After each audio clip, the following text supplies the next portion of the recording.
that's the one thing I would say is like don't be calling yourself an astronaut because you're not. Because if that's the case, if you go on a fighter pilot jet and you're sitting in the back and experiencing those G forces, Mhm. I'm a fighter pilot, even though I'm not flying it. Yeah, right. It's like that's the way I think of it. It's like you didn't do anything, just experience it. So it doesn't make you a fighter pilot. This doesn't make you an astronaut. Absolutely. Yeah. Like your your child has a boo-boo, you put a band-aid on it, you're a doctor, like, Hey, maybe I am. yeah, yeah. Have a headache, self-diagnose, take some leave, you're a doctor. I go on WebMD, Yeah, there you go. Dr. Pineda here. Yeah. 100%,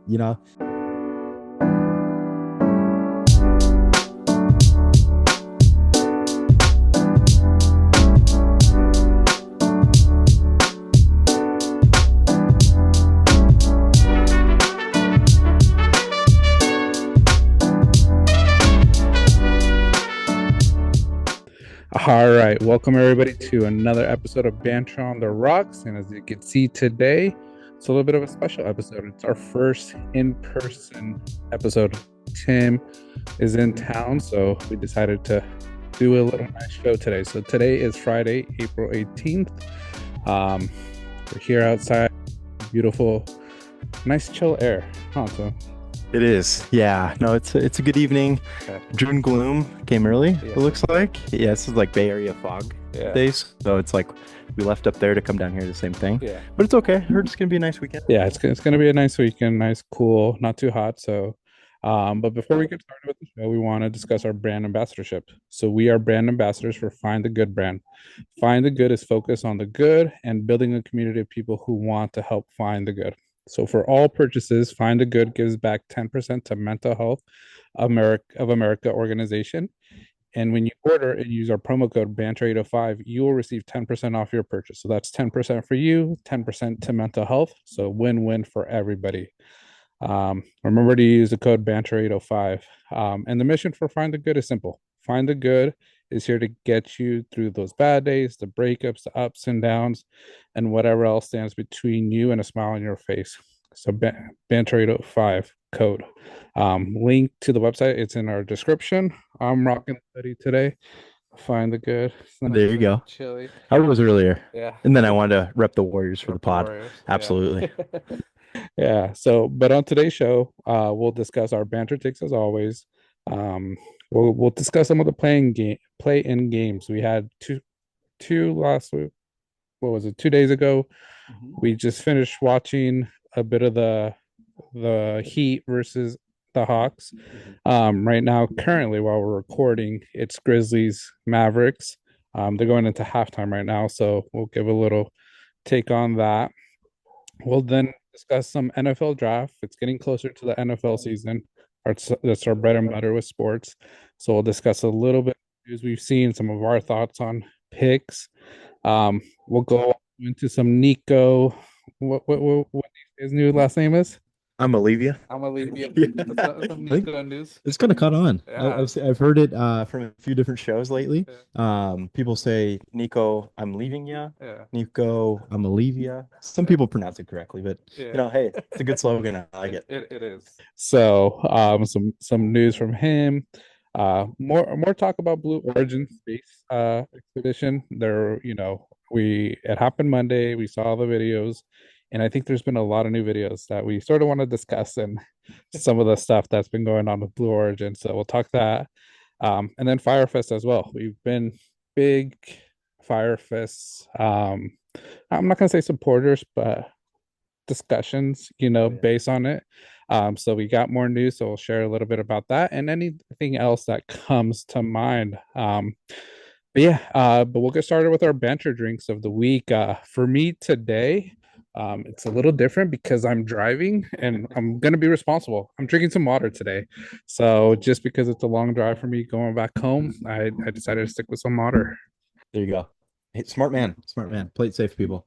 I am every time I come down to SoCal, I'm always this is not a sponsorship, but shout out Midwest if you guys want to sponsor us.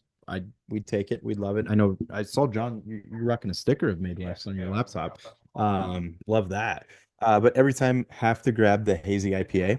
That's what I'm doing, so that's what I'm rocking with. It's hey, props to Made West. They were sold out, like I said, everywhere I pretty much went for the hazy IPA, and I was able to snag a tall can at Safeway over here. So, Kim and Clutch, Safeway coming up with the win for the Made West Hazy. I do, and it's delicious. It hits every time. It's great stuff. Made West, good beer. All their beers really good. Oh yeah, support local. Support local. Enjoy their brewery out here. They got multiple ones. So but yeah. So we'll go into our first just segment that we always do, our banter takes. As always, banter takes are takes we send each other. We don't know what the other one's gonna send. And we're gonna roll with it, discuss it, either banter about it or even be in agreement to it. And some of you guys may not like the takes, but hey, it's our takes and I want you guys to banter with us as well. So I have Tim send me.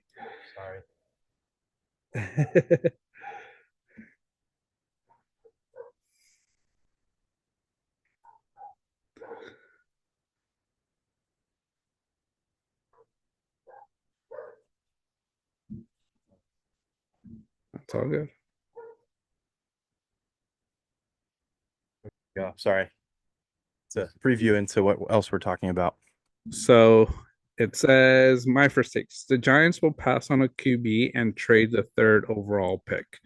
Um, I think they're going to, that's a trend I've been hearing, but I also think they're they've made a lot of mistakes, and I think they're trying to get draft value, draft capital.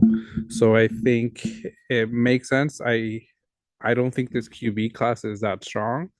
With that third round pick, it's a risk taking a QB that high if it's not Cam Ward. And rumor has it, and we'll talk a little bit more about it later. Cam's most likely going to Tennessee.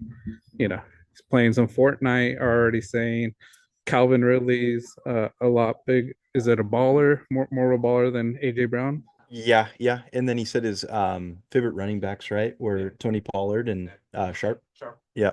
Yep. Okay, team player, so are already starting.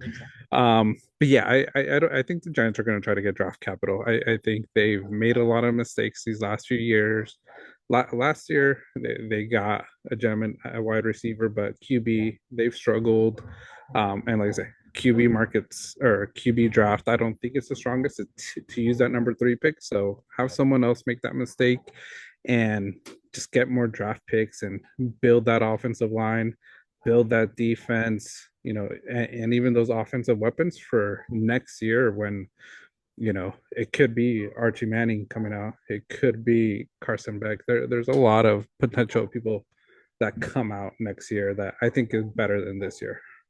Yeah, no, I completely agree. I feel like we've seen a lot of Shadir Sanders stock dropping. Like, he was declining workouts or, I don't know if that's a I don't know, power move, but not a good one, or what he's really going for with that. But I maybe that's part of what the Giants are doing. Also signing Russell Wilson this offseason.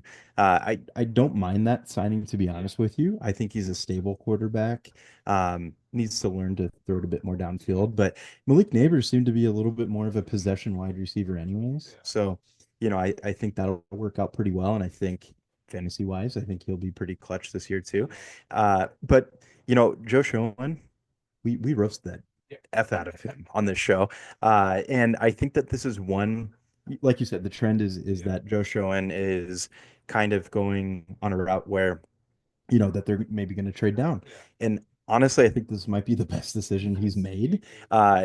Because yeah, like you said, Cam Ward, he is the dude. And then after that, a lot of people are saying Shadir is like the third best QB at this point. And I think Jackson Dart. Jackson Dart, I think, is trending up to be the number two. So Could come in a little bit better, but I agree. I think that this maybe is more of a simmering take even, but I could see it happening. Third pick is really high up there, and I just think yeah, move away from a QB because then that's one more thing on Joe Schoen's back that hey, this QB fails. yeah, I think Joe Schoen is sort of trying to protect his job because if this number three pick fails badly with the QB, he's out of a job after like I said, he didn't fumble the draft last year, but he fumbled Saquon Barkley, and look what Saquon did. And everybody wants his head on a platter. Like I said, his son told him to Drax Jaden Daniels.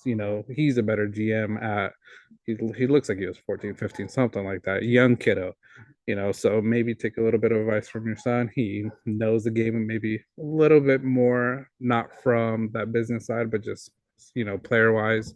Um, but yeah, I think he's trying to keep his job for multiple years, and trading down, not picking a QB, I think will help that.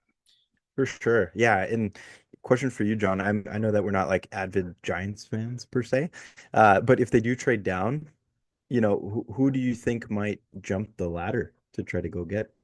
I don't know who would want to. I think if someone jumps the ladder, I don't even think it'll be for QB. I think it'd be for another possessional, type. But like I said, because there's a lot of good players. Like I said, I think one team that should jump the ladder, and like I said, this is another hot take.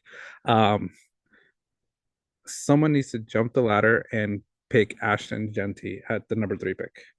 This guy, did you see the little article where he sent like letters to all the NFL players that I think it said like, like you need to draft someone that could break tackles, and then it was sort of just him talking about himself because nobody could tackle him. And that's what you need at that running back position. So he's already putting himself up there. So a team like the Raiders, I think that's his destination, it sounds like, but anybody can make a nice jump. 49ers, you guys Imagine. trade Brock Purdy and then draft Genty, Yeah. Get a new QB. Aaron Rodgers Aaron Rodgers. still out there. Imagine. Yeah. Whoa. We're cooking now, John. Whoa. Slow down. But I think someone's gonna jump up, and it won't probably be for a QB. I think it'll be a positional player. Okay. Yeah. No, that makes sense. There's a lot of good defenders out there this year. Um, yeah. Wide receivers. I've been hearing rumors of maybe 3 tight ends in the first round, which would be crazy. That's a hot take right there too. Yeah, evidently the tight end market's huge. Obviously, NFL's changed a bit, and imagine like the Chiefs go and get a tight end in the first round, and then future replacement of Kelsey. Yeah, they got to start grooming that position because I don't think Kelsey's going to be around more than another 2, 3 years, is my guess. Yeah, he is a good fallback plan with T Swift. So makes sense. Yeah. That's the first take. All right. John has sent his over to me. Uh, Golf should hold one tournament per year where fans can yell during swings, etc. Dave Portnoy mentioned that it would be great, and I agree. It would be a great tournament. Absolutely. This tournament would be awesome. One thing I always kind of think back to with where I guess separate from the PGA, where Live Golf has gone, and I know Barstool Sports in general is, I think they're supporters of Live, and all things sports, of course, but Live, obviously there's a lot of background talk with where that money's coming from, and if you go and accept it, it I don't know, it has a certain image, but from the tournament itself, I think the Live platform is pretty cool. I think that, they have like walk-up music, I think. They have a really rowdy audience. You can chirp. I feel like at times golf can be like way too, I don't know, way too like calm, and obviously Augusta has an exception and the Masters, and that's like greatest nap of all your whole year right there. It's just that pleasant background music. Um, but in general, yeah, I think that golf needs a little pizzazz, if you want to put it that way, and chirping and getting at some of these golfers and kind of putting them in a different element than they're used to. Maybe they'll have fun with it too, except Rory. I know that dude. He don't like it. No, he doesn't. He doesn't. He recently stole that college golfer's phone, didn't give it back, But hey, maybe if it's like, the purse is, maybe like a modest amount, and it's just a good solid tournament, and you can let the fans get into it a bit more. I love it because that's how all sports are. No, yeah, and that's what I was always thinking. And Dave Portnoy, I think, mentioned it too, because they did their little mini golf tournament. But like the way I think of it, and you know, when he mentioned it, it made the wheels in my mind like spin, and I was like, it's the same thing in baseball. Like baseball's such a hard sport to hit the baseball, and people could yell at the batters.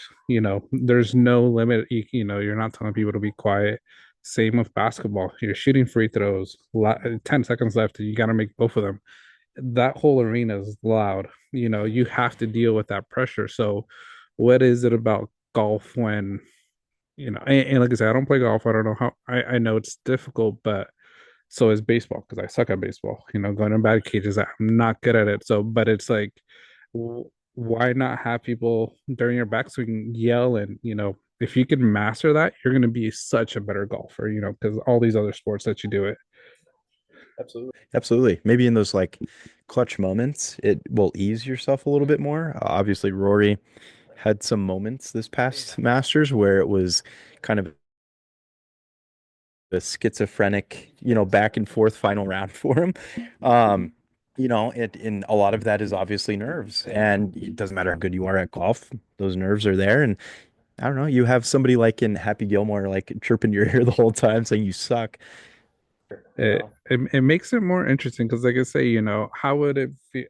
I think about it like, how would it be like going to a baseball game and when there's a batter, everybody has to be quiet? Like, it takes away from the sport, it takes away from the game, and it makes it more interesting because, like I said, you have to mentally be able to handle that. Whereas in golf, it's like and I think it's also tennis, like you're being told to be quiet, and you know, it's like, why not create that challenge? Get used to the noise because it'll make you, I think, a better athlete, makes you better prepared. You know, in soccer, going to the World Cup, you know, if you go to PKs the way Argentina and France did, everybody's yelling, you know, and it's the biggest moment ever. And even though it's a bigger ball, bigger goal, it's still the most hardest thing in the world to do.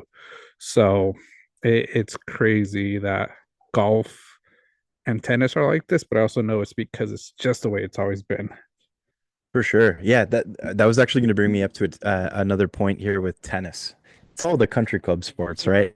And tennis is obviously one where you want to be quiet throughout the rally and then it's done and then you can cheer between points.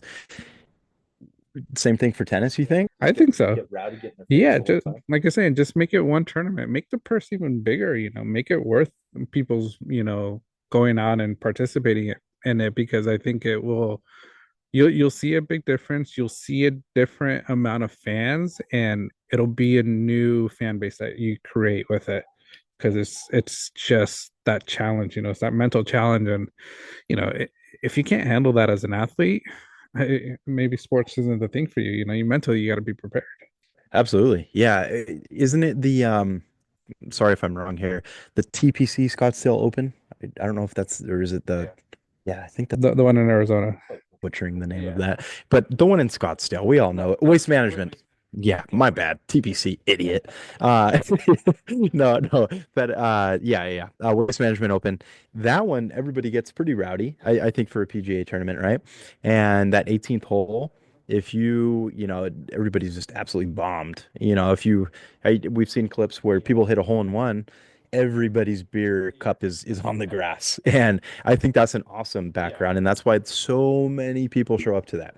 My parents live pretty close to that course. And every single year, whenever it's busy like that, they always tell me like, oh, we're going the opposite direction. But that just goes to show you like how freaking busy it gets. And that environment, I think it's great for golf. It brings a lot of people out there that maybe that's the only golf they watch all year. You know, Masters is great, but again, I like this take because yeah, get rowdy with it. Yeah, get rowdy with it. I think that's the perfect tournament too to maybe start it. You know, the Waste Management Scottsdale because it's already such a big event. It's one of the most rowdiest event, like you mentioned, 18 hole. Um, and just give it a shot. See what happens. Like if it doesn't work and you guys don't like it, well then go back to the old golf. I'm not gonna blame you guys. But for me, it's just I want to see something different with that because, like I say, yes, it takes a lot of skills to play golf and hit a golf ball, but I think it's the same with with baseball. It's the same with all these sports. You have to have a skill because not the everyday Joe could go out and do what they do. So it would be interesting because, like I say, we're not quite at basketball games. We're yelling, we're heckling the players, especially if we're really close down there. We're heckling, even from the nosebleeds. You're heckling, and you just hope that one player hears it. So I think it'd be so interesting to see. Dave Portnoy had a great idea. Could have, like I said, give credit to him to that sort of brought it into my mind. But I I hope we could see something like that. But who knows? Like you say, it's the country clubs. They're stuck to their ways, and that's all I'll really say about that. Yeah, true that. No, but maybe that's another thing where Barstool hosts their own golf tournament. Yeah. Maybe that'll be a thing. Just upgrade it from mini golf, Yeah. which, people are like 50-year-olds doing that, but they're kind of clowning on them a bit. But hey, I say get into it with mini golf. F it, take it serious. It's all good with me. But yeah, that's a great point. I don't have another hot take after this, John, but I do have another kind of hot topic that I think might be good that I'm curious of your point on this. So, um, you know, in terms of I don't know, people getting rowdy and stuff, we've talked a lot about refs, umpires in sports. This past weekend, or this past week, sorry, Jazz Chisholm, for the second baseman for the New York Yankees, uh, got ejected after a strike three call. Then took it to social media, and now he's suspended a game for what he said on social media. If there needs to be a level where, again, like I don't know, country club attitude, I'll say, with some of these umpires where you can't even say something wrong to them and they just toss you and it can alter a game. It alters a fan's experience. Say you're going out there, you're a huge Jazz Chisholm fan, and let's just say it happened in the first inning. Dude gets tossed right away. What a bummer. And it's just because an umpire wants to get a big head about, a call he had, and if it's a bad call, it's a bad call. I watched the replay of the Jazz Chisholm call, and it was a garbage ass call. It was really bad. You know, so do you think sports should allow a certain amount of time that a player can just jaw at them and then they take it and then not be suspended? I think there should be.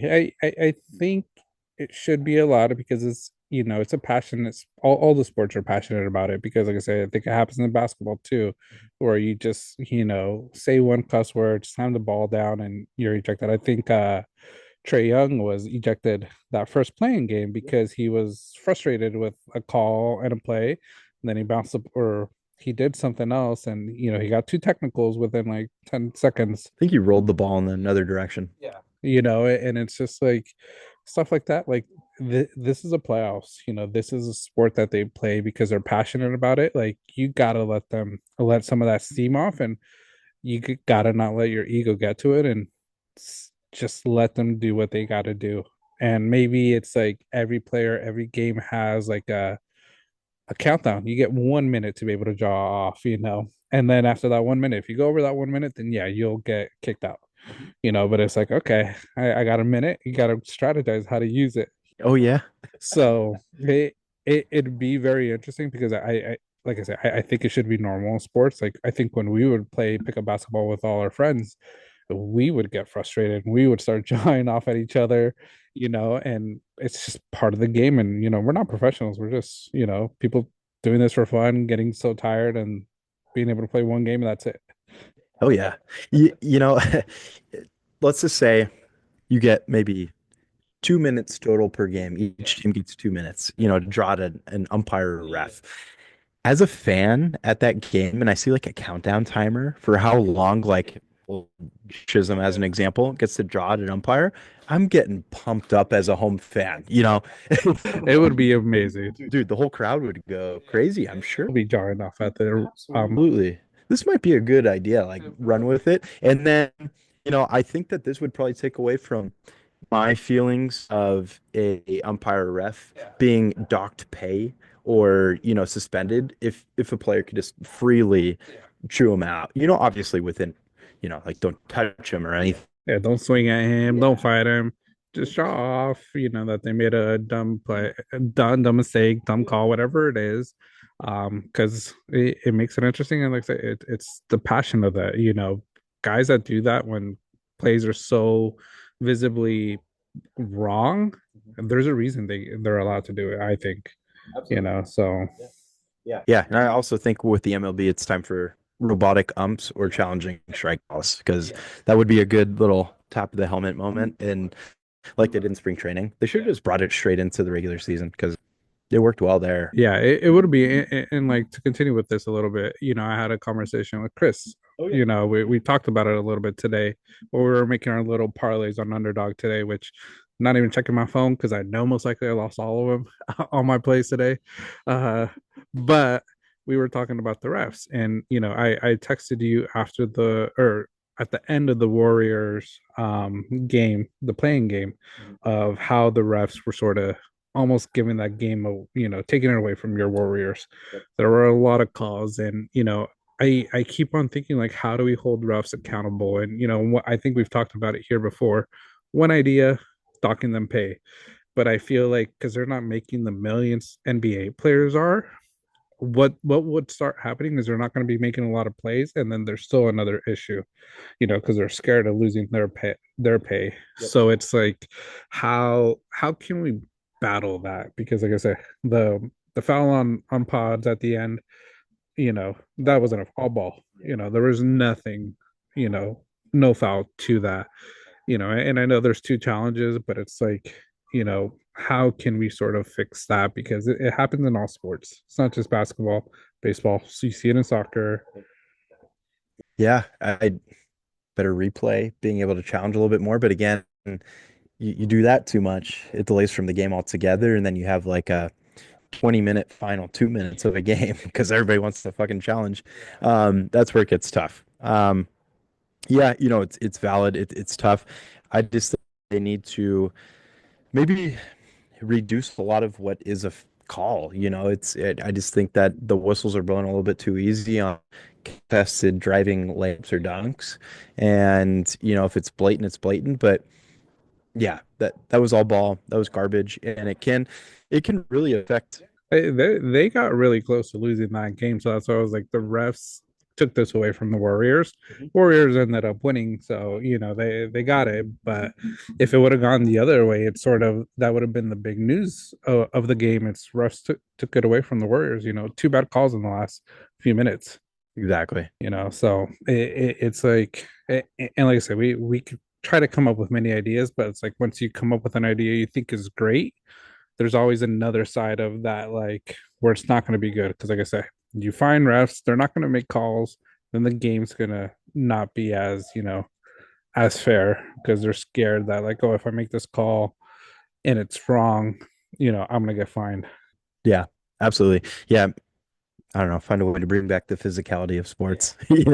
That's another thing too. Everybody's, between load management and everything else and flopping. Yeah, let's bring back physicality. Yeah, no, for sure. So we'll see. But yeah, those are our hot takes.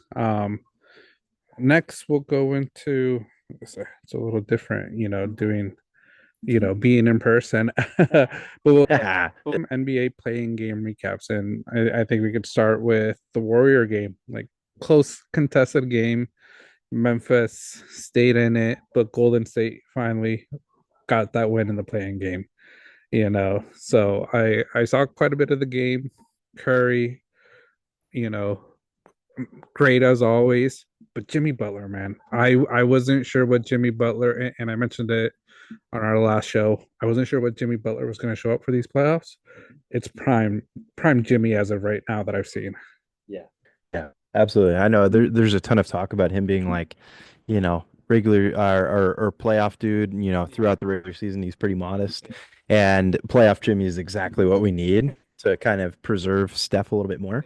Steph obviously has been playing out of his mind, over the last couple of months. But, again, Steph had a great game, 37 points. But Jimmy Butler, I'm looking at the stat sheet right now, 38 points, 7 boards, 6 assists, absolutely everywhere. I mean, he that play he had over Edie and did the too short, it just calling him small. I love that. He's such a difference maker, and I feel like that trade, I'll admit it. I wasn't overly thrilled on it at first because, obviously a lot of the talk that was going on with him in Miami, we've seen it in the past with Jimmy when he was in Philly, with Chicago, prior to that. And we're like, what version of Jimmy are we getting? But the way he's gelled, within this roster has been just incredible. He's gelled perfectly. He's gotten along well with Draymond. I think there's a lot of questions on that. Two strong personalities. Two knuckleheads. Exactly. But we have the perfect balance of veteran talent and young energy and young talent. And I think I hated to see Clay go. You know, I love that guy. He's playing with the Mavs, and a lot's gone on there this year. Can't win, and I just feel like that was timing, and then allowed for something like this to occur. Because if we had another year of Clay, I don't think any of this is really happening. And we talked about it last week. Warriors are dangerous, and we had some commenters on a TikTok post we had regarding the dangerous team that the Warriors are as a seventh seed, and I had commented back to somebody because somebody had commented saying the league is cooked, and I said the Rockets. I said 100% agree. The Rockets is the team we wanted as well. Rockets, fantastic team. We've talked a lot about this too, but I feel like they're still young, and compared to the Lakers, I'd prefer the Rockets. So great game overall, though. Going back to the Grizzlies in general, Desmond Bane had a great game on the other side. Stephen A, of course, points to Ja Morant had an ankle roll, and that was the difference. It's nah, Ja still played. Like, come on now.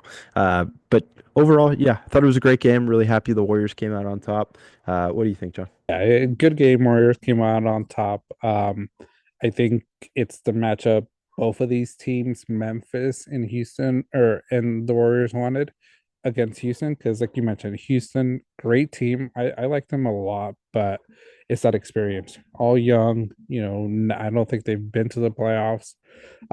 Solid players, but like I don't know if there's like a full on star.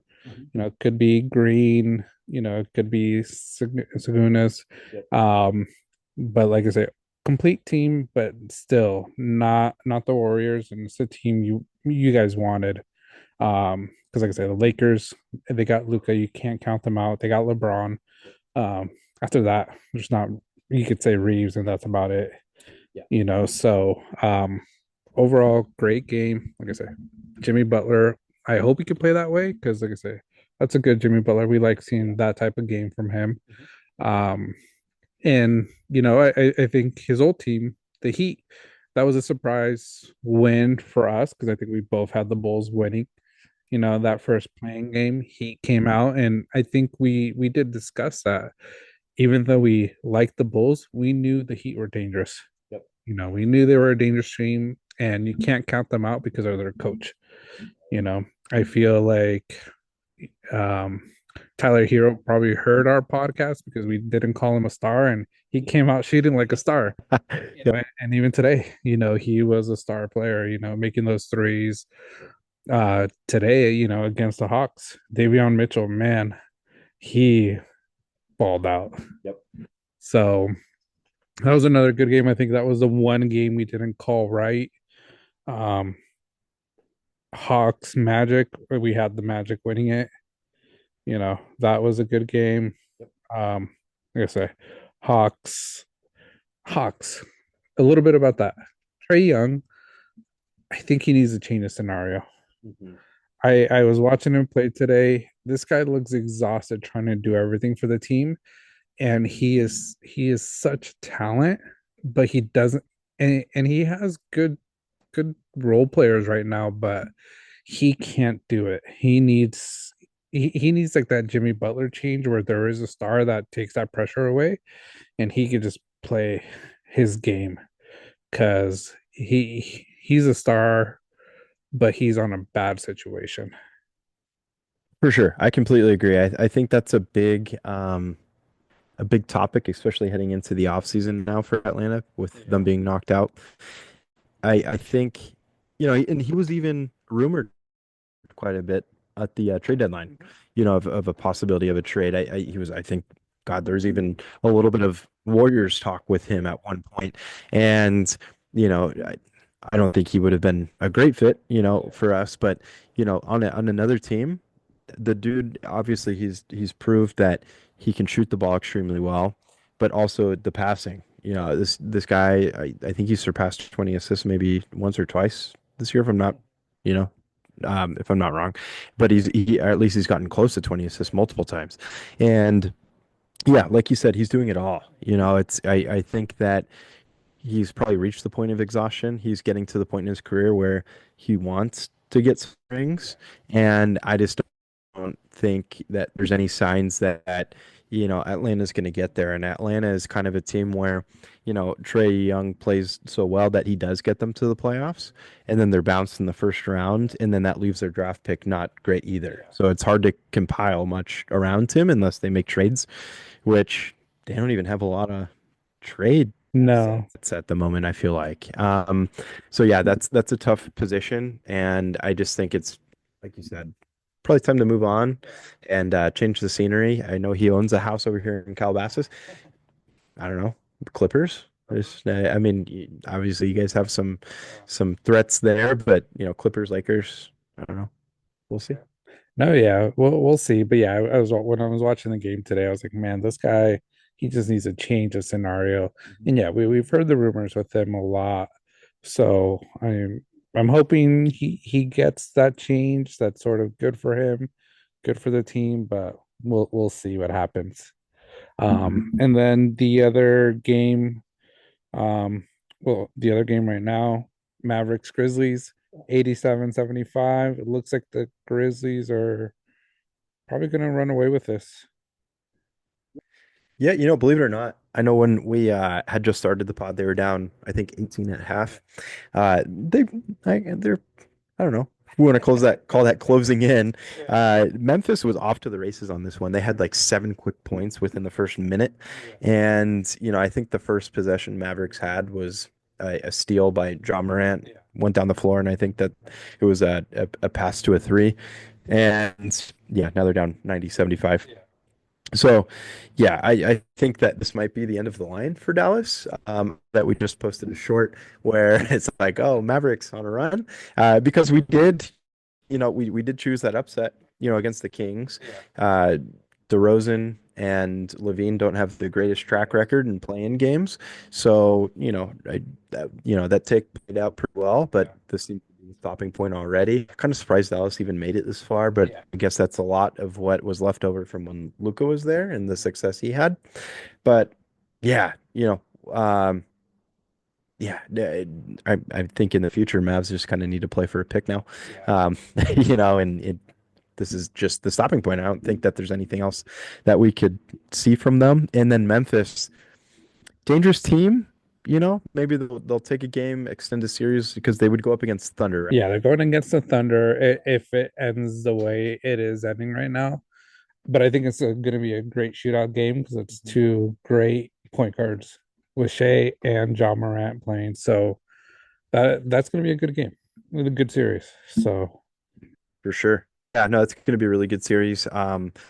I know we kind of talked briefly about, the possibility of that series with Jaw and Shea and yeah, two athletic players, and that might be interesting. We'll see, how that back and forth goes. I'm that one. And then, Desmond Bane, he's a name worth mentioning. He played extremely well against the Warriors. He can be a threat. In my opinion, that dude's built like a player. he is. Every time I see him, I'm like, man, you're that like two sport guy. Yeah. You know? Bo Jackson over there. Yeah, yeah, a bulldozer. But yeah, dangerous, possibly dangerous team. We'll see. But yeah, that was another firing this past offseason too. That of their head coach, that was kind of eye-opening in a way because there's a lot of success that was built around him. But the coach seems to have it under wraps now. I don't know his name off the top of my head, but we'll see what happens. I still think the Thunder are gonna. Yeah. I think Thunder will take that series, and like I say, everything else, like I say, where I'm excited for the playoffs to officially start tomorrow. Good games. The one thing I've been hearing a lot, I'm excited to hear a lot, and I mentioned it. Clippers. I think a lot of people are saying Clippers are a dangerous team, and like I mentioned, I think for us to make a good run and even have a chance to win it all, it's gonna be Kawhi. He is gonna be that X factor, and him staying healthy. Because when he's healthy, he's just killing it, man. He's doing so good. He's helping us win. And I think any of these teams, Kawhi is such a good defensive player that it's going to be dangerous. So I hope Kawhi can stay healthy. I'm excited to see them this year because it's looking promising. Um, but yeah, still my dark horse out of the West. I think it's super valid take still. Clippers are a great team. Kawhi has experience taking down big threes. He did it against Miami, he did it against the Warriors. I think that experience speaks for itself. Good playoff, he just has that experience in general. And that team is obviously very deep. But Harden, maybe not so great in the playoffs. We'll see. But, and he went up against the Warriors quite a bit, during that run we had. So, just in general, that team's super well put together. You guys have, really from top to bottom, a team that can be good. And, Norman Powell, you hope to see him step up good this playoff run. Yeah, I think he's going to be another X factor that he does. He shoots the way he was before his injury because he came back.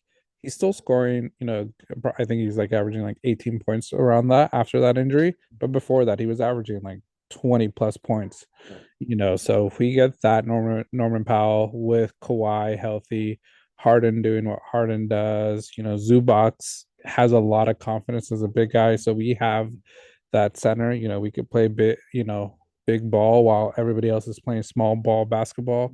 We have a chance to take out a lot of these teams, So, but like you mentioned, we're going against Denver, the Joker. You can't count him out. So it's gonna be a battle. And like we mentioned, I think the West, whoever makes it to the final, it's gonna be a great accomplishment. But they're gonna be beat up, and we hope we could still take one of the teams off from the East. For sure. Yeah. No, the Nuggets are tough though. Like, I think they were my dark horse, if I'm not mistaken. Kind of a hidden or maybe my hidden favorite. Or if you want to call my Warriors my dark horse or whatever. But yeah, I think that the Clippers do have the tools though, to take down the Nuggets. You can only rely on Joker so much, no matter how good he is. And, Kawhi's very well known for his defense.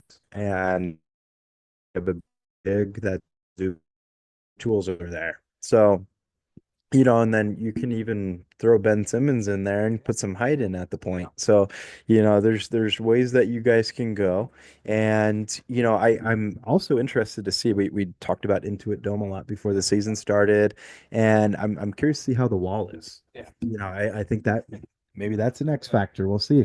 I'm getting alerts, text messages if I want to go buy some tickets for the wall as a Clipper fan, because it's Clipper fan exclusive. So I got the codes for that. But yeah, we'll see. I think playoffs, like I said, it's a one time. I think we like to watch basketball a lot because before that regular season, just not the same what it used to be in the back in the day.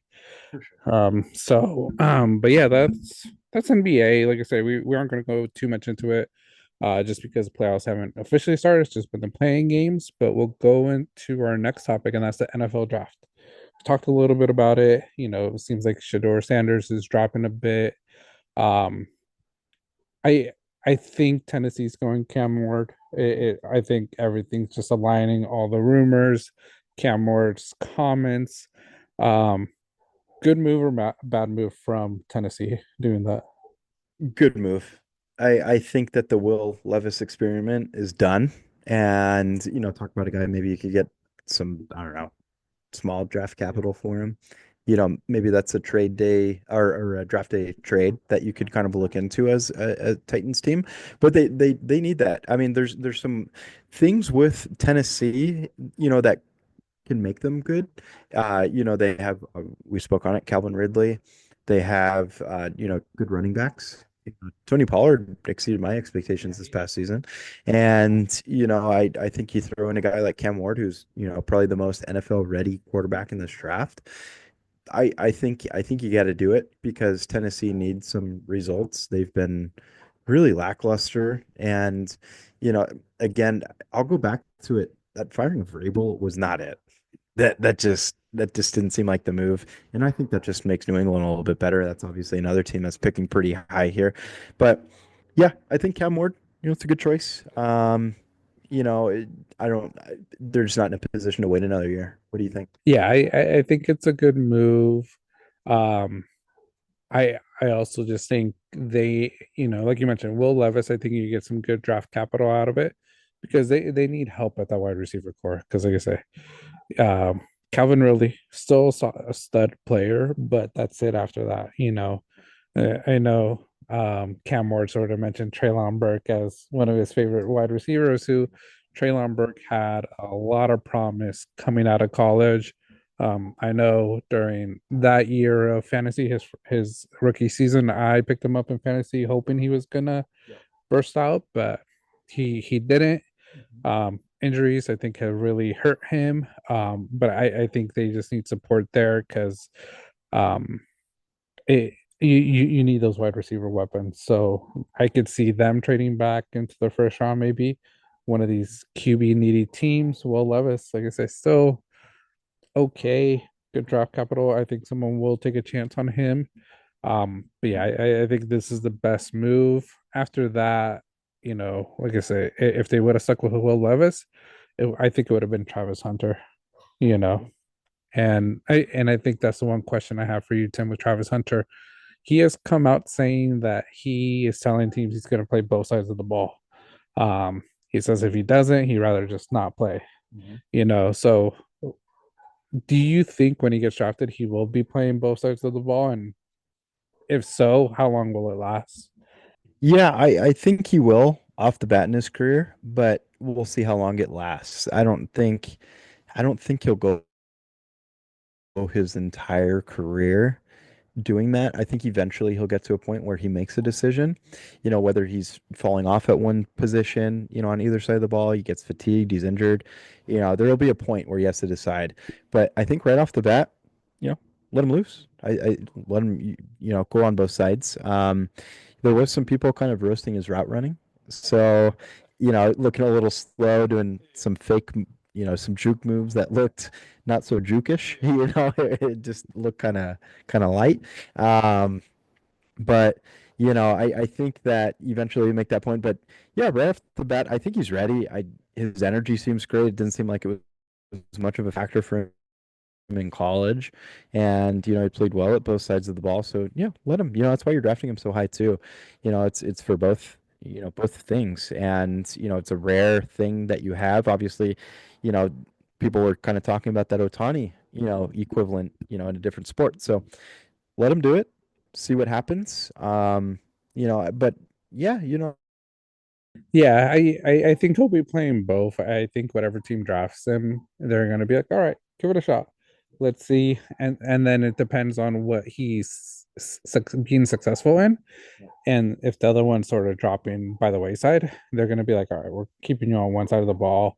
I think Travis Hunter too, he's gonna figure out like you can't do both because it's so exhausting. College, it's so impressive what he did, playing as much as he did, but in the pros, it's so much faster. So I don't think he could keep up with it. And if he tries to keep up with it, I don't think he'll be in the league that long because his body's just going to give up. So, and I don't think anybody wants that out of him. We want to see him be successful and have a long career. for sure. Yeah, yeah. That's exactly for. But again, yeah, eventually it'll be proven what he's better at.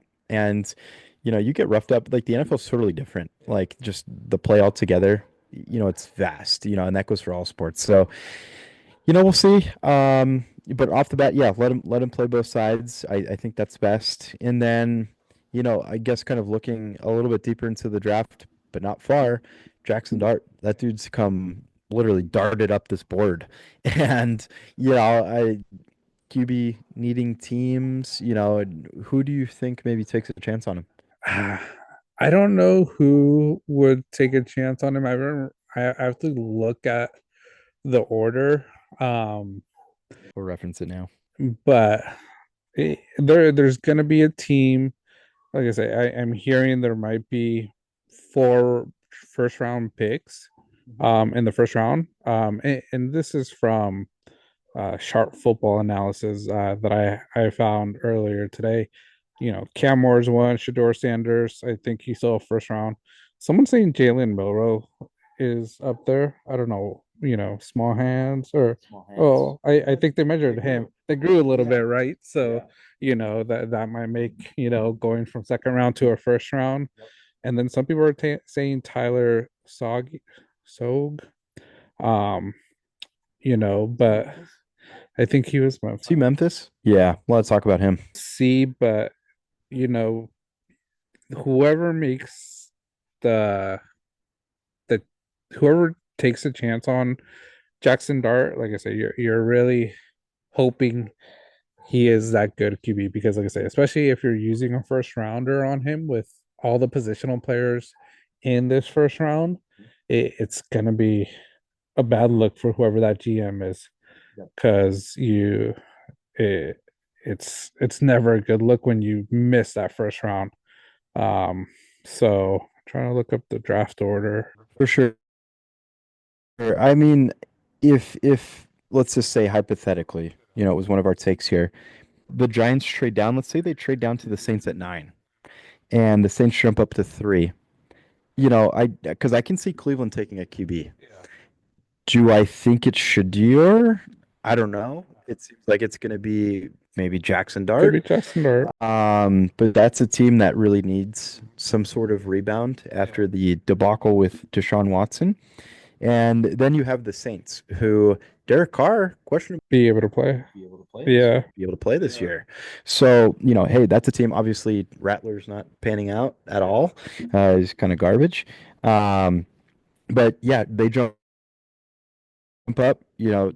Maybe they take Shadir there. Maybe it's just a 1, 2, 3 punch of quarterbacks. That's maybe something that could happen. Beyond that, does Indy make a move? I don't know if Indy will. I think they're gonna give AR another chance. Hopefully he has matured after some of the stuff he did last year. Um, the Raiders could be a team that may wanna take a chance because they have a solid team. But I like I said, I think the Raiders are going running back, and that's where I see Genty going. I think Genty's going to be a Raider. Calling that right now. That's my prediction. Like I say Carolina still has Bryce. I think they got to stick with him for a little longer. Um, Dolphins could be a good choice. If they keep Tyreek, Tua, like I say, love Tua as a player, but his injury prone is the question mark. And you have to be prepared if he takes another hit and can't come back from it the way he has been, you need a QB. And this could be a chance for them to take a promising player. Yeah. I'm looking here, John. I feel like what if the Giants just hold 3, just draft Genty? That's the rebound for Saquon. Yeah. You say that your quarterback situation is something you like. Go get that running back that you shouldn't have traded. I think Genty is the closest version of Saquon that there is right now. I think that if they stand pat, they can't come up with a good trade deal, then they do it. If not, like you mentioned, I don't mind the Raiders coming up to try to take him, at 3, and then eventually at 9, the Saints would have a QB that would just fall to them. So I guess they maybe would kind of see what happens because I think New England would probably be inclined to go with Travis Hunter at that point. He's long rumored there. I think Jacksonville goes defense, but like I said, New England, imagine getting that running back. Because like I said, their running back Stevenson hasn't been the most consistent running back. Jacksonville, Etienne hasn't been the star that they were hoping for. Bigsby's great player, but not that superstar. So it's like the Raiders, there's two teams that if they really feel Genty is that generational player, they may want to take him. So if the Raiders want to make that jump, I think they have to go number three because Cleveland's not gonna, I think Cleveland has a solid running back that they're gonna try another year. And like you said, they may be going. Sure. Yeah, no, that all makes sense. Maybe Jacksonville should just trade their quarterback. Yeah, T Law, we've long disagreed with freaking Balky's dumbass, signing him to that astronomical deal, and he's proven nothing minus a flop Yeah. of a playoff win against the Chargers. Um, yeah, and then yeah, so that scenario's there, and then you get to a team like obviously the Jets. Are they letting it ride, with Fields? And I think they're going to. I I'm do a too. Field supporter. I like Fields. I think he just needs that good situation. Um, Aaron Glenn, I think, could be that coach to sort of help him out. Great coach in Detroit as an assistant. So excited to see him. And they have the pieces. Brees Hall, I think, still a superstar. Garrett Wilson on that offense. I think if they build that offensive line, protect Fields more because that's what he needs a little bit, so he's not scrambling so much. I think this could be the resurgence. I like it. Yeah, no, I completely agree. I think that this is just a better fit. Maybe Fields is just that guy where he was just waiting for, a better opportunity, the right coach. And, I think just anybody who goes to Chicago, it's just bad luck. Maybe things are changing now that they have, a better head coach in there. Maybe something will be a little bit more stable there.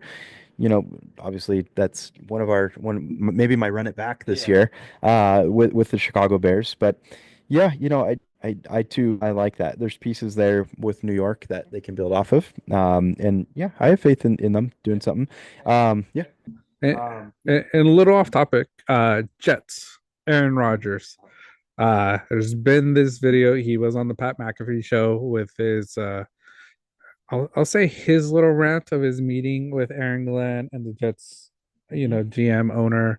Um, Very interesting because, like I say, during that interview, he says he didn't care how they announced it, but he's going on national news because Pat McAfee, that's national news in sports, to sort of talk about it and sort of throwing them under the bus. So it's sort of like you said you didn't care, but you're going out and reporting it now. So, but I also get it, you the guy flies out for a 15-minute meeting, sort of not the best look for the Jets either. Yeah. Yeah. No, like you said, flies cross country, probably had to delay an ayahuasca trip, possibility. He's maybe not in a good mood going there. He doesn't know what he's going to walk into, but I think that's the expectation that Rodgers should have gone into. He's not the same Aaron Rodgers he was. He had a good personal season. I don't know. Was it garbage time stats though? I feel like, it's kind of just a bit of a compiler there. A lot of people are comparing his stats, but I just feel like his expectations walking into that meeting should have been kind of the results. It's like, hey, we're looking at Justin Fields. We signed Justin Fields. I forget what the timing was on it, but they were already in a position where they were looking around. Aaron Glenn's the new head coach there. It's yeah, maybe Aaron Glenn should have like talked to him. This is of course Aaron Rodgers' side. Maybe talk to him in a way versus just not getting straight down to the point, but maybe getting a little bit better feeler out there before. But that's the it's tough. But it's also it's Aaron Rodgers on the Aaron Rodgers show in a way. It's all about him, what he's gonna do. I'm sure he loves this offseason chatter about himself. And quite frankly, I think he's just at the point now where, if Niners don't trade Brock Purdy, call it. Yeah, yeah, could be a good place. Yeah, Aaron Glenn's he's that guy. He's no nonsense, man. And I think it was great for him to do it. I think it could have been done differently to not make it a little unprofessional because, like I say, if you're already moving on, just tell them like, hey, we're gonna move on. We're gonna announce it XYZ. Best of luck. But it's a little bit towards Aaron Rodgers, and I think Howie also just transition to the Jets. It's been so hectic since he made that move. So I think it's a little payback for from them to him. So, but yeah, Aaron Rodgers always anytime he goes on the Pat McAfee show, you know. Always, always, yeah. It's we don't know if it's going to be him running as VP for somebody, you know, Yeah. or you're ranting about, a Jets meeting he had. So yeah, Jets are smart to move on, quite frankly. Uh, so yeah, I think that they're in a better spot now. Let's see, what they end up doing, with their pick. Um, what do you think they do with their pick? I think they're bolstering that offensive line. I think maybe O line. I think protection because that's the big thing. Protecting, being able to give more running space for Brees Hall, so it's not really just always throwing. Because then that'll open up Garrett Wilson. So I think that's their route is offensive line. That's another thing, good protection for him. Yeah, and then kind of dropping down a little bit further here, Carolina Panthers. Carolina is a team where we finally see a little bit of what Bryce Young is all about. Uh, you know, they're building something there with that offense. Maybe they go defense, right? They have good running backs there. Um, so yeah, maybe de defensive bolstering. I don't know if that's a team that they probably don't trade down, right? They probably keep that. No, I don't think they trade down. Yeah, I think it's for them. It's defense or that one offensive wide receiver. Because, like I said, I think that's where they don't have that superstar. Thielen, great player, but I think he benefited a lot from having Justin Jefferson's. It opened him up. Because Jay Jettas is it's a two man. You gotta double him, so that opened him up. So I don't think he is that guy to be the number one option. So they need to find someone to be that guy to open up Yeah, Adam maybe Thielen. maybe that's a team that also looks at a tight end. There's a lot of rumors about tight ends, and they certainly I feel like lack, that tight end. I think there's high hopes for Tommy Tremble, right? But Tommy Tremble. I think they had Hayden Hurt. they did, yeah. And then didn't he go charge? Yeah, yeah. I think he went Chargers this last year. Yeah. But yeah, no, he was there. Yeah, ever since Greg Olson left, hasn't. Yeah, they got to find that replacement there in Carolina. Yeah, So, but absolutely. yeah, Bryce Young, he showed why he was a top pick. Still, I think CJ Stroud out of that draft class is a lot better, but he's going on a redemption tour, and I think if they get a good team around him, he could show Yeah, a lot no this doubt. year. I agree. And that's a winnable division for sure. So, you get somewhat competitive. If you make it to 500, you might take that division. That's literally it. And it's been like that for a while. So, that's one. Bears, they've bolstered that O-line a ton. That's another team that I wouldn't be surprised if they trade for the number three pick. Oh, okay. Imagine Genty, Caleb Williams, that wide receiver core group. You know, nothing against their current running backs. Swift, Swift, still there, right? um, Yeah. And then you have Johnson, Roshan Johnson. Roshan Johnson, like great running backs, but Genty, I do think he's like the next coming of Saquon Barkley. So see what Saquon did, see how he changed the Eagles, and they won the Super Bowl because of Saquon. Jalen Hurts did a lot, but I think Saquon was that cornerstone piece to take him that far. So I think the Bears need that, and I could see them making that bold move. It's crazy how stuff changes, John. I feel like, when we were talking about, the college football playoff with Boise State, we kind of hinted at the Bears at where they're picking at number 10. That's a great place to go get Genty. Imagine needing to trade up to number 3 now to go grab him. I'm with you. I think Genty is, one of a kind. I don't think it's any, thought about who he was playing this year. Just the dude is a train and he's incredibly hard to tackle. And, like you said, he's the second coming of Saquon, Marshawn Lynch. That's why the Raiders, Pete Carroll right there, there's a lot of teams that I think want him. Let's see what the Giants do. Let's see what kind of offers get out there. But obviously, we've seen so many trades that the Bears have done to move up in drafts or get draft capital, do trades, take risks. I could see this one being a big one. Yeah. Why not? Yeah, that do what obviously they're doing whatever the fuck they can to make Caleb comfortable because he didn't look comfortable last year.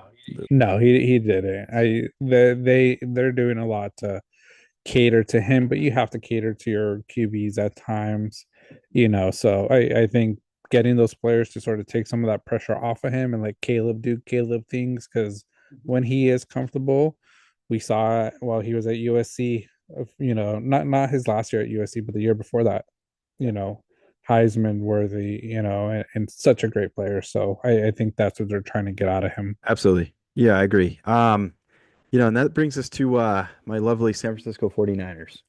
We're staying, what is it?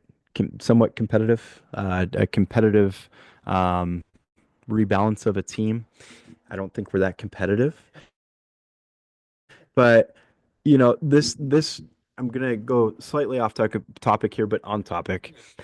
Puka Nakua, that interview he had, man, what came out with that, and he was talking about, how if we pay Brock Purdy 50 million a year, the window's closed. I completely freaking agree with that. We've we've talked about Brock a lot on this show, and I think he is a $25 million quarterback. That might sound harsh, but I just feel like that gives us a competitive balance on a team. We still need to be able to afford a lot of these other positions. We've obviously already made moves where we're getting rid of guys like Debo. Ayuk's out there for questions. I'll go out on a limb. If we trade up, give Purdy plus the 11th pick to Tennessee to go get the number one overall pick and draft Cam Ward, I wouldn't mind it because then we're back on a rookie contract again, and Cam Ward's the most NFL ready right now. And then that dodges a bullet with what we might have to pay Brock. This isn't necessarily something totally against Brock, but just as a team staying competitive, and that's what I want to see as a fan. And I really wouldn't mind that. And that would be a complete bombshell of a trade, I feel like, if that were to happen. But, for yourself, John, what do you feel like the Niners should do? I think they have to do that. I saw Puka's interview, and when I heard that, I was like, Tim and I, we've been talking about this for months. Yeah. It's something we talk a lot of 49ers because they've always just been big news this last year. And I've called it. I know Esteban doesn't like my takes, but I think Brock Purdy is a system QB, and you don't pay a system QB star money, because he didn't show this past year without McCaffrey, without his wide receivers, that he couldn't win games. So why pay him 50 million when you're already getting rid of a lot of your wide receivers? Debo's not there. Ayuk, who knows if he's still going to be there or how healthy he's going to be coming back from his injury. Pearsall, promising, but still needs a lot of work. George Kittle's your only guy. Christian McCaffrey, like I say, if he's healthy, you guys are a playoff team no matter what. Win 12 games. Eat your shoe.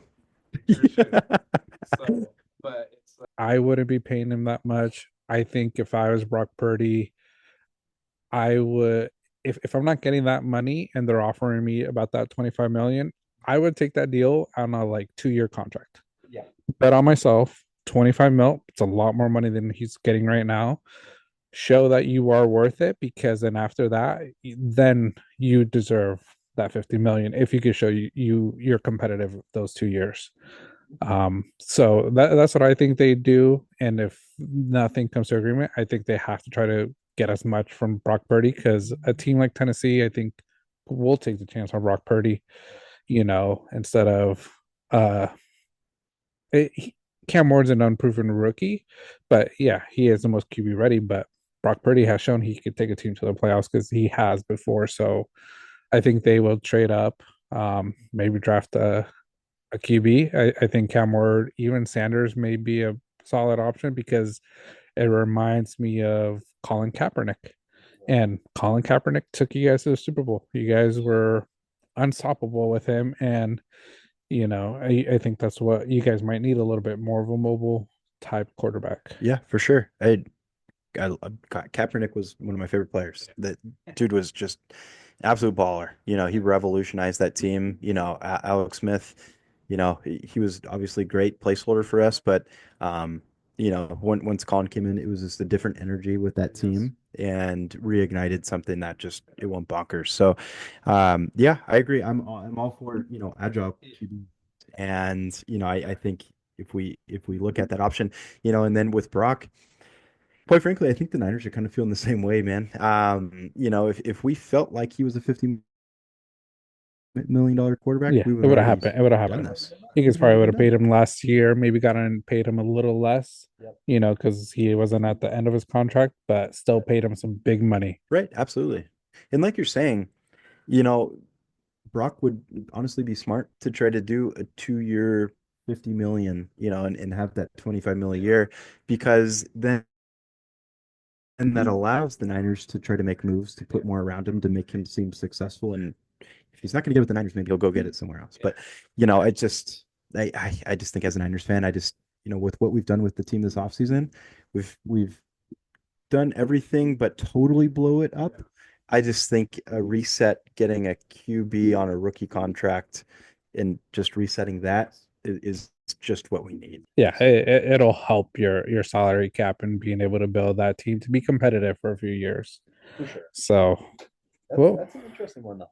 yeah, it's interesting. So, and a lot of these teams, like I say, it's that time of the year where they're all looking at what their next steps are, how to build a team. My Ravens, I'm hearing Mark Andrews as a possible trade, piece, which would be a little sad, but Mark Andrews is getting up there.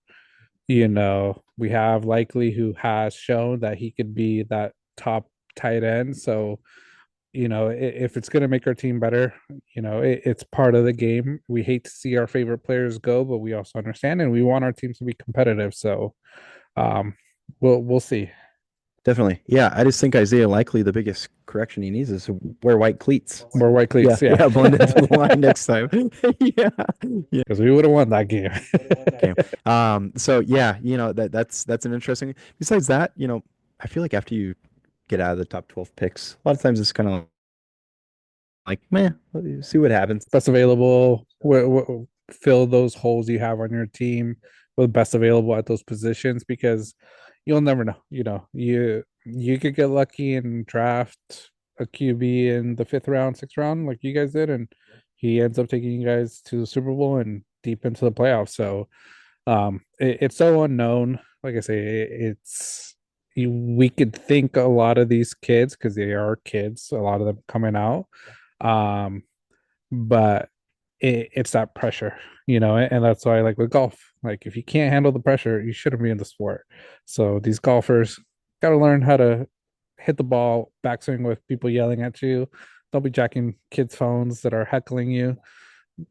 Be mature about it. So, but yeah, that's NFL draft, and I think one of the topics sort of related to that is an NFL draft prospect in a few years, Nico, Tennessee. Rumor has it he is gonna be probably signing for UCLA, but he's also signing for less money.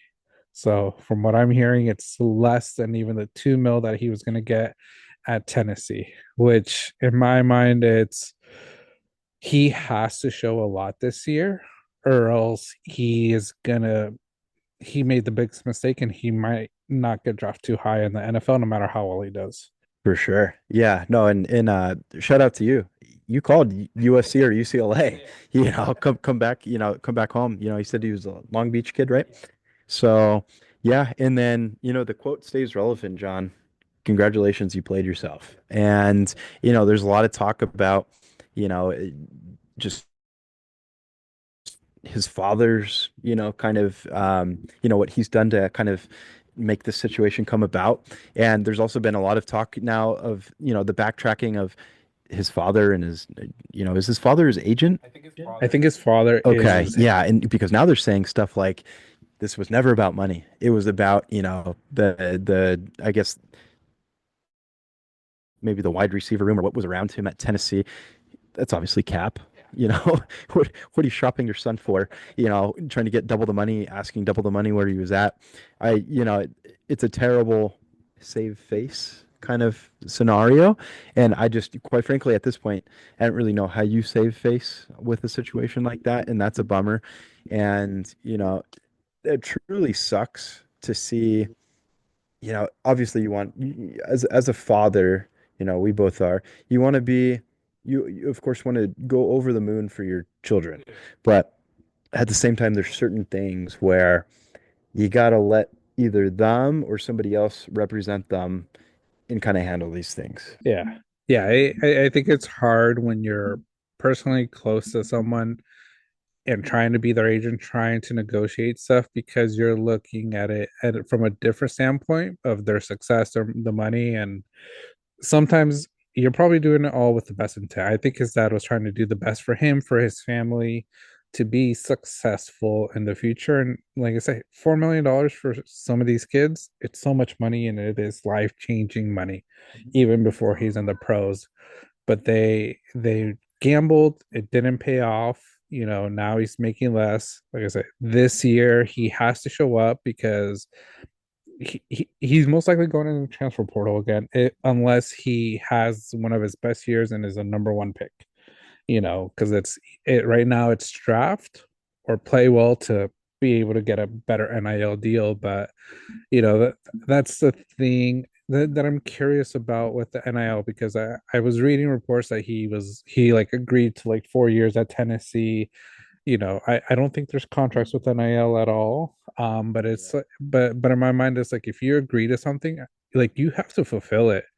I because when I heard that, I was thinking like, okay, like in reality, how would I be? And I think my mindset, and it could be because I'm an older adult. I'm not a 19, 20-year-old anymore, but it's like with this show, like I had a verbal agreement with Vera that I'm going to try this for 5 years and hopefully we can make something out of it.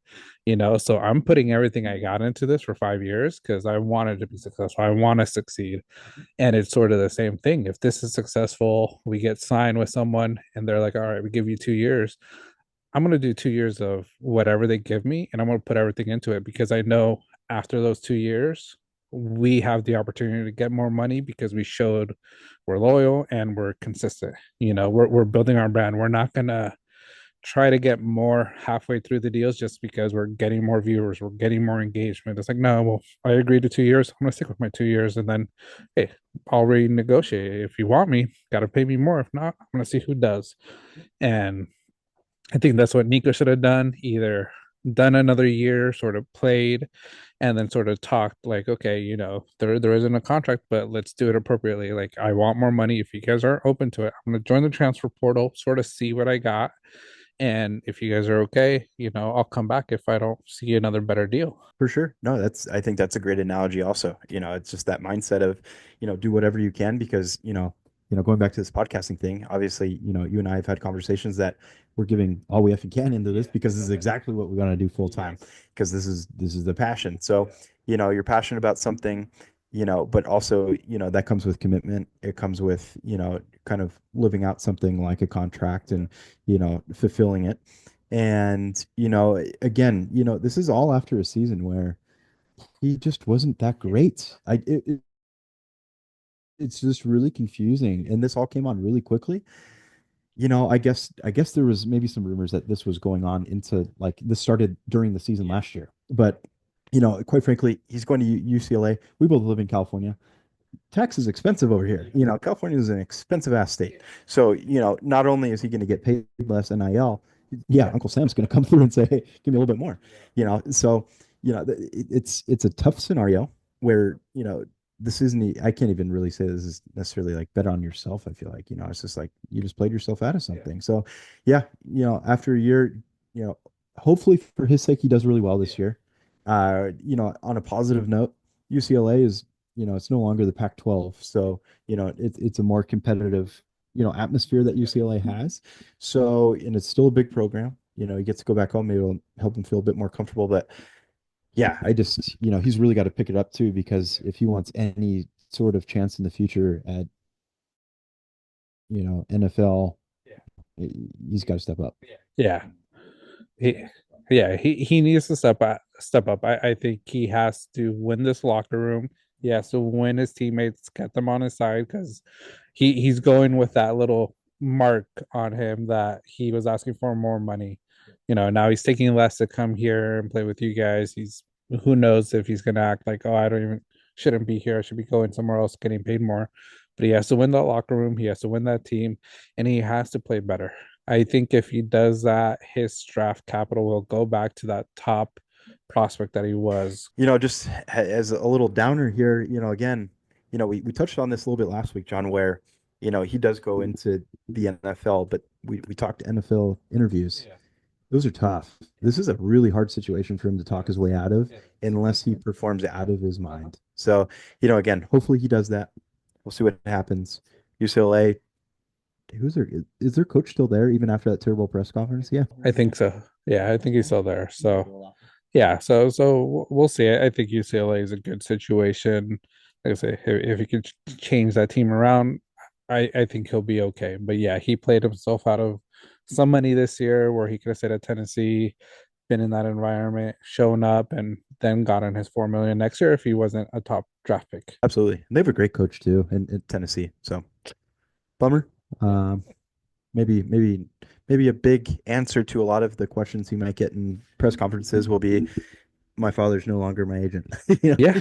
And that's what might have to happen with Nico. He might just have to be like, Dad, nothing against you, but I'm going to take someone who's just going to look at it professionally, not really have that emotion of the money I'm getting because it's helping all of us.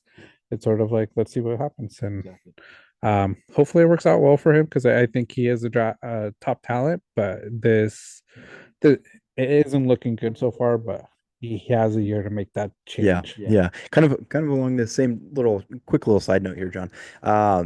Parents that are agents to their children, or maybe overly involved parents. Jaden Daniels at a wedding recently, his mom was 10 feet behind him while he was on the dance floor.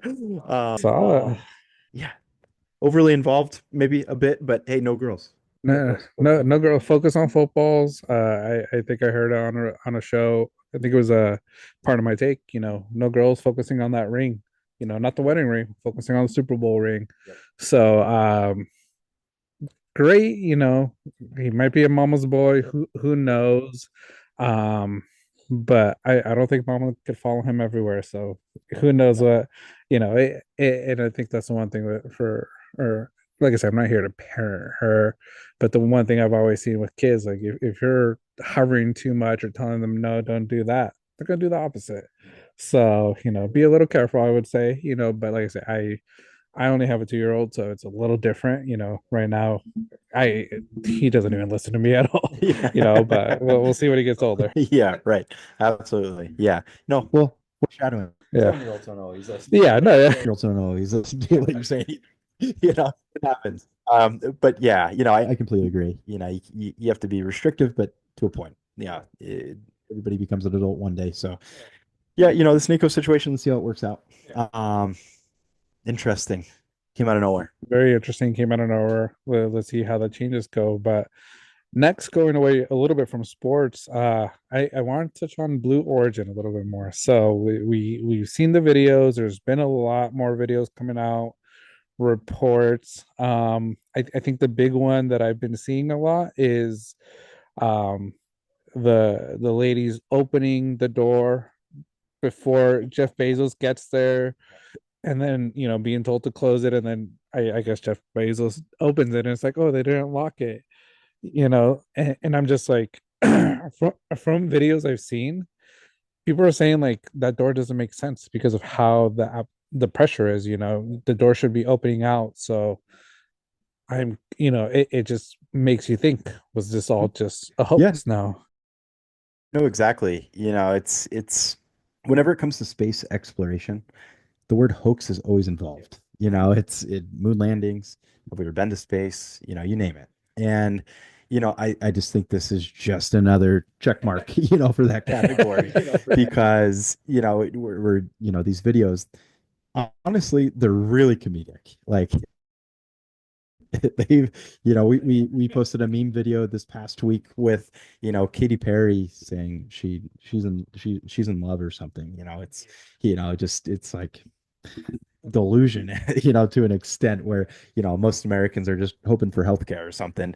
And but with the store closing thing, the amount of memes I've seen for it where you like somebody's imitating opening up a door and then they just quickly close it, and it's like, oh, you're not supposed to do that. And like you said, the pressurization, obviously, I'm no scientist, but you read about these things and the way like NASA builds their ships and the way that the door opens, like, yeah, you shouldn't be able to open that from the inside, correct? It should only be from the outside. And if it's opening inwards like it was, it's just odd. And it makes me think about, you know, why they're faking this and how they would fake it. Is this like, are they a green room? Are they just in a plane? Is this a prop where, they have a string attached and just let it go down on the sand and billow outwards? And, another thing that people were talking about, we talked about this a little bit with the SpaceX landing recently, where, it looked kind of AI, in this capsule that detached from the Austin Powers ship. Didn't have any like atmospheric burn marks. It seemed spotless. Odd. What do you think? Yeah, it's crazy because you looked at the SpaceX one, how burnt it was, and then you look at this one, it's like clean, it's brand new, and so it makes you wonder like what really happened, but then I think that's where like this other question I have comes into play of they barely went into space. They were in past that like line that sort of considers space for was it like 11 minutes, I think it was, 11 minutes. So the one question I had, and it's like, if this was all true, like I said, I'm not taking anything away from these ladies that did this because it is something I think a lot of people would want to experience. But some of them are calling themselves astronauts, and in my head, I'm like, no, don't be calling yourself an astronaut because you're not. It's being an astronaut's doing something else. It's not you just were a passenger. That doesn't make you an astronaut. Astronauts, you have to go to school. You have to learn about all these mechanics that you do in space. So I that's the one thing I would say is like don't be calling yourself an astronaut because you're not. Because if that's the case, if you go on a fighter pilot jet and you're sitting in the back and experiencing those G forces, I'm a fighter pilot, even though I'm not flying it. Yeah, right. It's like that's the way I think of it. It's like you didn't do anything, just experience it. So it doesn't make you a fighter pilot. This doesn't make you an astronaut.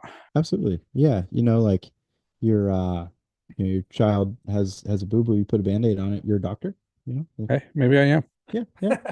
Have a headache, self-diagnose, take some leave, you're a doctor. I go on WebMD, Go. Dr. Pineda here. Yeah, 100%.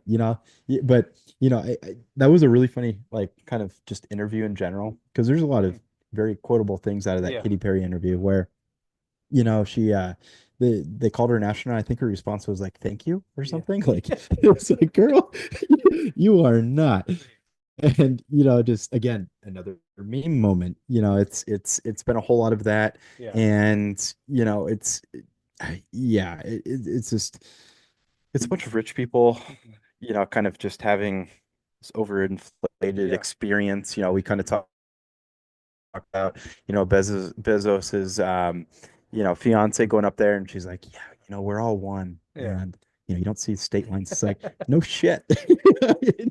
We are all one. It's things vary state to state, sure, but it's all the same effing world. But again, it's the timing of this, and it has a lot of mixed feelings, but then also just between the interviews and then just the controversy of it altogether. But the one thing I consistently see, John, is just with all of these, like, is the word hoax and everything. It just seems like majority of people don't believe that we space travel at all. No, yeah, I still don't know if we did. I hope we have, but there's a lot of evidence showing we haven't. There's a lot of movies showing that we haven't or saying we haven't. And like I've always said, being a movie fan, these movies are real life sometimes. Some of these stories, they're saying it's fiction, but there's some truth to it all because how do you get that creative? So this doesn't add anything to help that we've been to space because like I said, I don't they experience zero gravity. I think that's about it. You went a little bit into space, but I think in the future, SpaceX, anybody, they're going to create a plane that could do that and land perfectly, and people could sit in it, and they're going to experience the same thing. It's not going to make them all astronauts. So, like I say, if this really actually happened, kudos to them because they experienced something amazing out of this world that not many people will experience ever. But to call yourself astronauts, to sort of make it as big of a deal as you are, it's where it sort of rubs me the wrong way because I'm like, you guys should just be thankful to have an experience like this. Yeah, straight up. Yeah, it's just kind of fucked up. Like, and it takes it's kind of insulting to actual astronauts and Yeah. all the hard work that they do and put into, what they have. So, yeah, it's odd because all they did was sit there and then eventually float. Okay, buckle back up. Let's go back down, and yeah, but one thing I will say, John, is we clipped it, but your Austin Power reference of what the spaceship was, dude, it was so perfect. When I saw it, at first I just looked at it and I was like, this looks interesting. And then when I kept on looking at it, and when we were doing the podcast, it just came up. I was like, man, this just reminds me of Austin Powers of the spaceship, like you mentioned, with the two shuttles on the side that just look like big. Literally, all they were missing was just the two engines on Yeah. the side. That was it. And then, yeah, it's like, what the hell was that? But yeah, I don't know. I don't know if this is just a one-time thing or if it unlocks travel for, Yeah. other rich people in the future. Yeah. Um, I think we kind of talked about it last week too, John. This just doesn't seem like something that we develop much out of versus just an experience that rich people had. Yeah, I think I'm hearing there's already a lot of billionaires signing up to be next. Okay. So it's just for show now, and that's what I'm saying. They can't consider themselves astronauts because it's gonna be a tourist thing now. Yeah. Where I get it, it's an experience. If I had the money and I knew I could waste it on that, and I knew I'd be able to come up and come back down safely, I would do it. But I don't have that money. I don't trust that fully yet, so it's not something I would do. But like I say, kudos to them for being able to do it. Um, but like I say, even if I would do it, I wouldn't call myself an astronaut. I would have just had an amazing experience. Right. Straight up. Yeah. Yeah. And congratulations on making AI look so good. Yes. You know, that green screen was fantastic. And yeah, shout out Bezos for face planting, pulling the door lever too soon, and then closing it back up on his future wife. Yeah. Classic. Yeah. Oh, Classic. and then another thing was too that I saw after we talked about it was that key he had where dude, it didn't even look like he put it in the door. It was just like show and tell. And it was so badly done because they close the door back up, then he goes back up with the key again. And it's like, dude, what? So that's where a lot of this just looks like BS. I don't know. It's odd. See, well, like I said, it's only been about a week, so I think more people are still dissecting all the videos a little bit. So we'll see what else comes out of it, what truth comes out of it, and who's next. Because like I say, I think more people are going to do it. I think Jeff Bezos is going to make billions off of this, doing travel, and then next Elon Musk with SpaceX, he's going to do the same. So it'll be interesting. But yeah, I wanted to touch on Blue Origin just because there's been so much about it.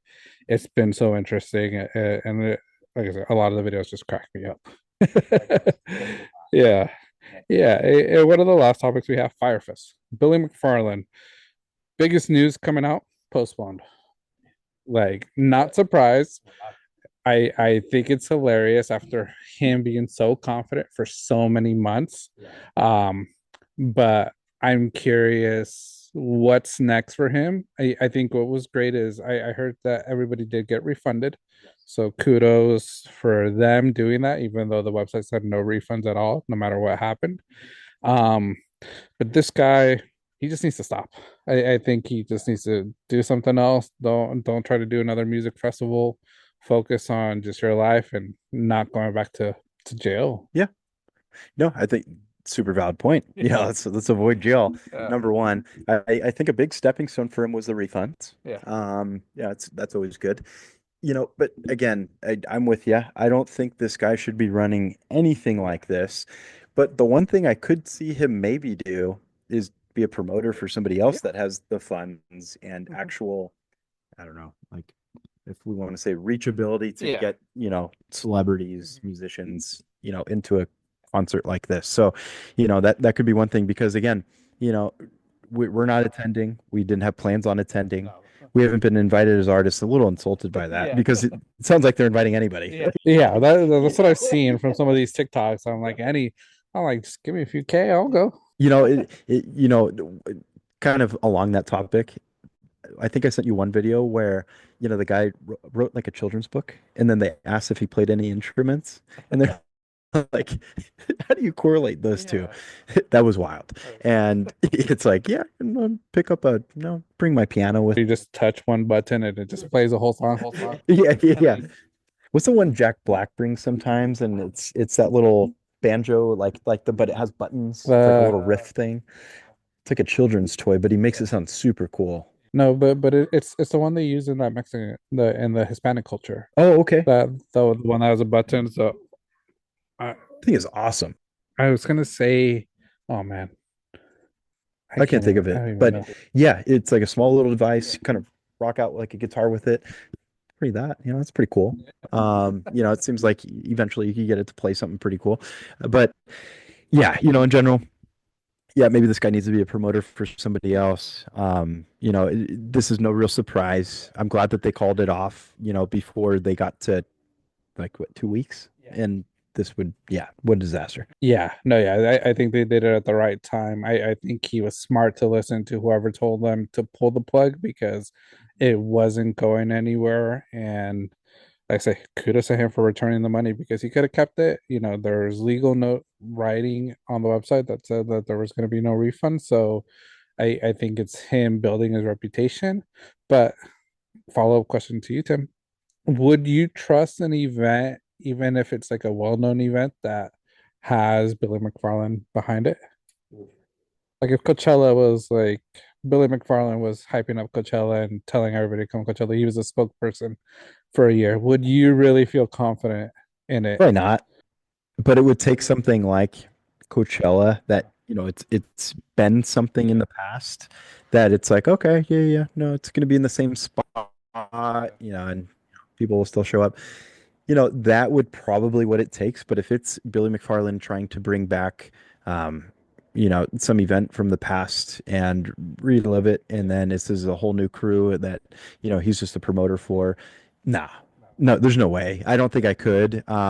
Again, Coachella being as big as it is, giving him some type of promoter role might not be a bad, well, it's probably not a great thing, but yeah, I think it's like even a little bit because it's like Coachella has the history behind it, so they're booking people, but it's like if Billy McFarland is in charge of booking, are we getting Ja Rule? Are we getting Antonio Brown instead of the Lady Gagas?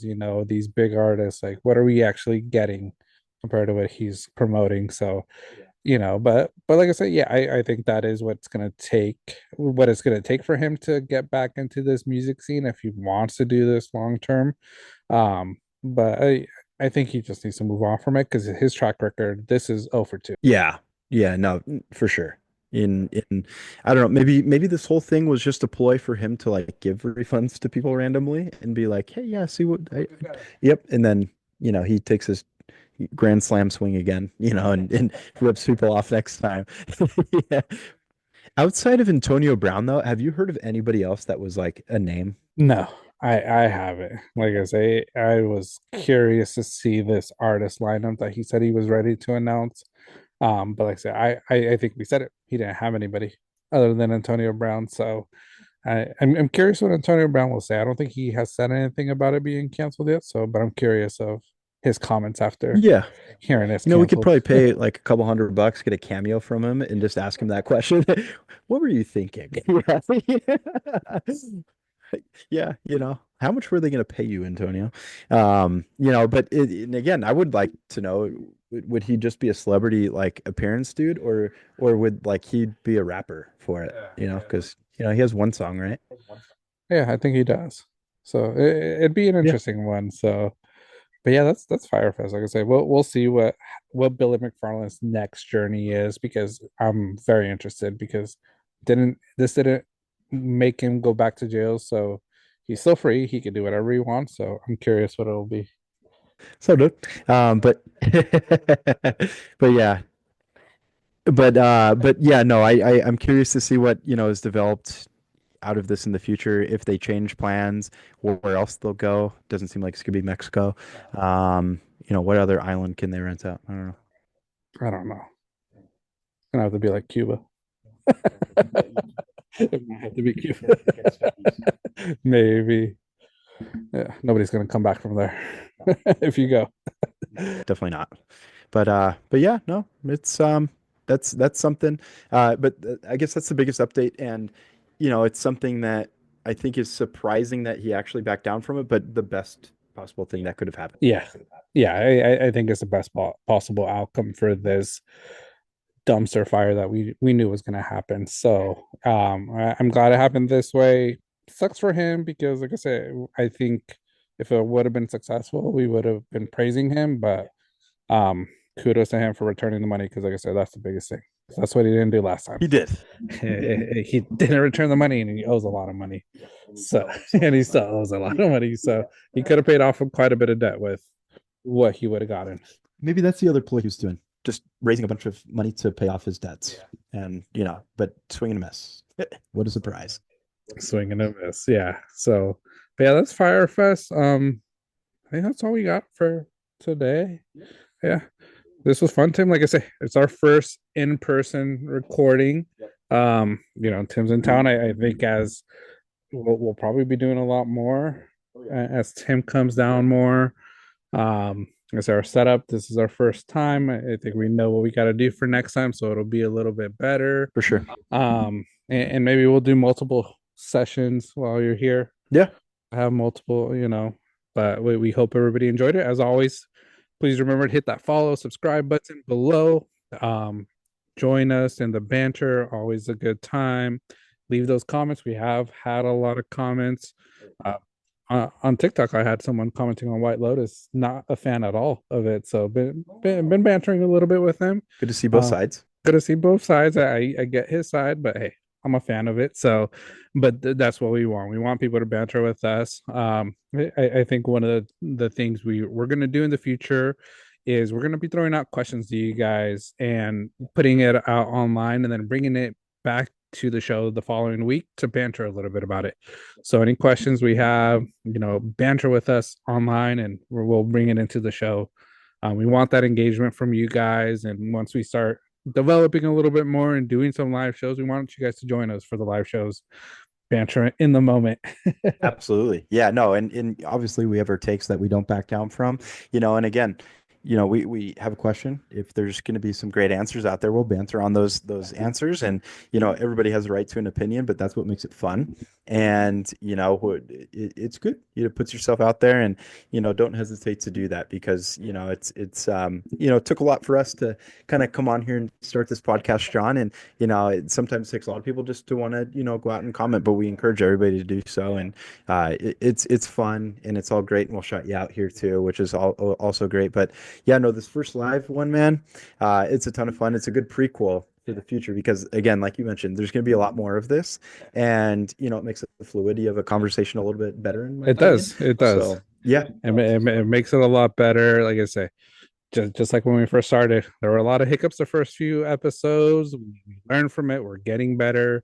This is our first in-person one, so we're gonna improve this, and you guys are gonna see some great content. And like I say, in the future, we're gonna have a bunch of guests.